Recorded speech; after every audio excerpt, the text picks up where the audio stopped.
নমস্কার, নমস্তে। দীপার ডিম কিচেনে এখন আমি বানাবো খাসির মাংস। খাসির মাংসটা কিভাবে বানাবো দেখেন। এখন আমি জামাই ষষ্ঠীর খাসির মাংস কষা করব। খাসির মাংসটা গরম জল দিয়ে, আগে ঠান্ডা জল দিয়ে তো ভিজিয়ে ধুয়ে ভালো করে নিয়েছি, গরম জলেও আমি ভালো করে ধুয়ে তুলে নিয়েছি।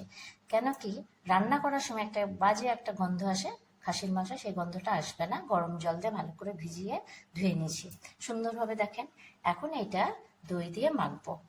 দই দিয়ে মাখবো, তার সঙ্গে কি কি দিচ্ছি দেখেন। মেখে আমি রেখে দেবো খাসির মাংসটা।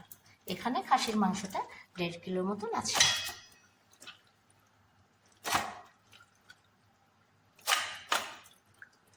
একদম ফ্রেশ।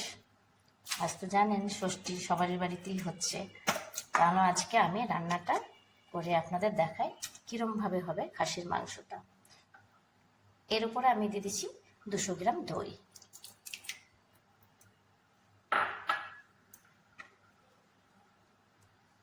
দইয়ের উপরে আমি সর্ষের তেল দিয়ে দিচ্ছি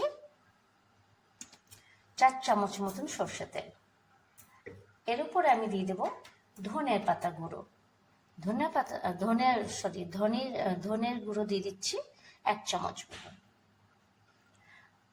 তার সঙ্গে আমি দিয়ে দিচ্ছি 4 টুকরো মতন কাঁচা পেঁপে। কাঁচা পেঁপেটা দিয়ে এটাকে আমি মাখবো। তার সঙ্গে আমি দিয়ে দিচ্ছি এখনকার মতন 1 চামচ হলুদ। এখন সুন্দর করে এটাকে ম্যারিনেট করে রাখবো। এটাকে আমি আধ ঘন্টা মতো ম্যারিনেট করে রাখবো। তারপরে বাকিগুলোকে আমি কি দেবো সেগুলোকে এখন রেডি করে রাখবো। এটা এখন আমি এইভাবে ছেড়ে দিচ্ছি মেখে। আমি নুনটা দিইনি আগে, কেন নুনটা দিইনি এই কারণে দই আছে, দইটা তাহলে একটু কিরম ছানা ছানা ভাব কেটে যায়, সেই জন্য আমি দই ছাড়া এখন ম্যারিনেটটা এইভাবে করে রাখছি সুন্দরভাবে। মাংসটা তাহলে একদম সফট হয়ে যাবে।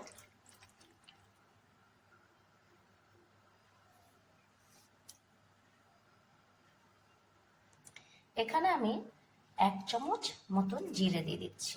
এই জিরে আর লঙ্কা, শুকনো লঙ্কা ভিজিয়ে রাখবো একসঙ্গে বেটে নেওয়ার জন্য। তার সঙ্গে আমি দিয়ে দেবো আদা।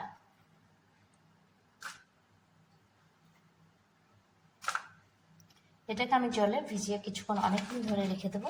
শুকনো গুঁড়ো লঙ্কা দেবো না, এর মধ্যে আমি শুকনো লঙ্কাই দিচ্ছি, তাহলে আর একটু ভালো হবে। এটা আমি 5 মিনিট মতন জলে ভিজিয়ে রাখলে কি হবে, এটা নরম হবে জিরেটা। তারপরে পেস্ট করে এটা ভিজানো থাকলো। এবার বাকি যে মশলাগুলো সেগুলো রেডি করি। এখন কড়াইয়ের মধ্যে আমি আলুগুলো ভেজে নেব, তার জন্য তেল দিচ্ছি।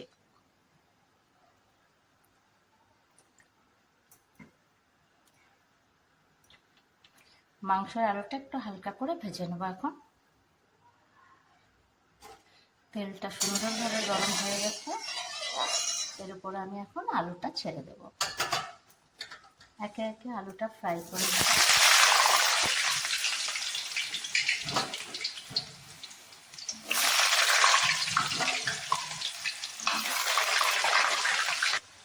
এখন আলুটা খুব সুন্দর করে দেখেন ভাজা হয়ে গেছে।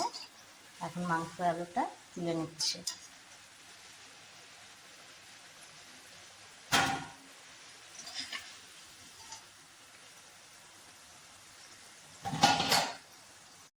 এখন এই তেলের মধ্যে দিয়ে দিচ্ছি আমি শুকনো লঙ্কা, তেজপাতা, দারচিনি, এলাচ, লবঙ্গ।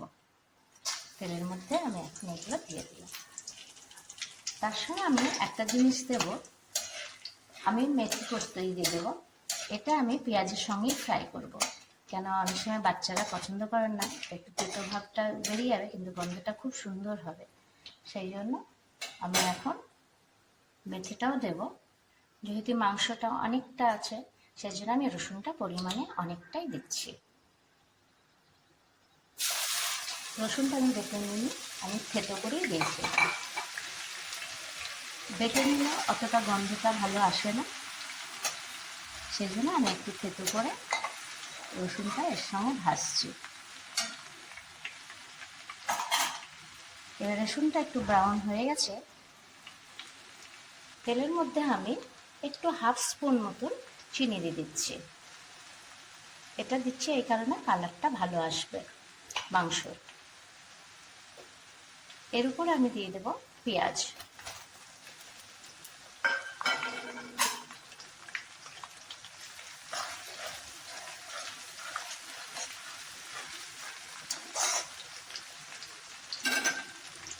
এর উপর আমি যেটা বললাম কস্তুরি মেথি আমি দিয়ে দিচ্ছি।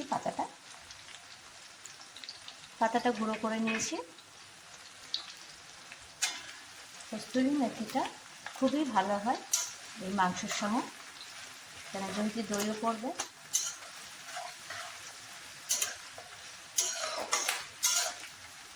কালারের ফ্লেভারটা ভালো আসছে, আস্তে আস্তে হচ্ছে।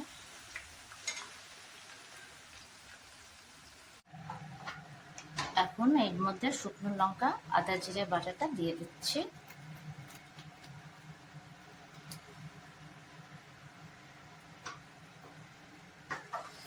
এটা কালার একদম লাল হয়ে এসছে।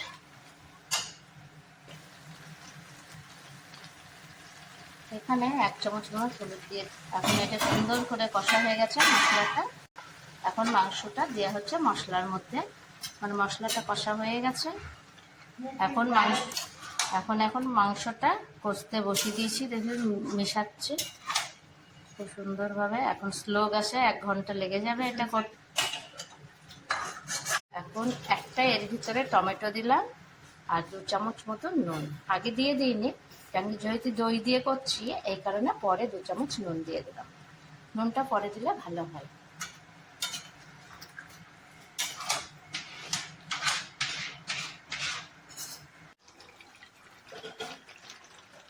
এখন মাংসটা একদম কষে গেছে, খুব সুন্দর হয়েও গেছে। দেখেন মাটনটা কষতে মাটন একদম হয়ে গেছে।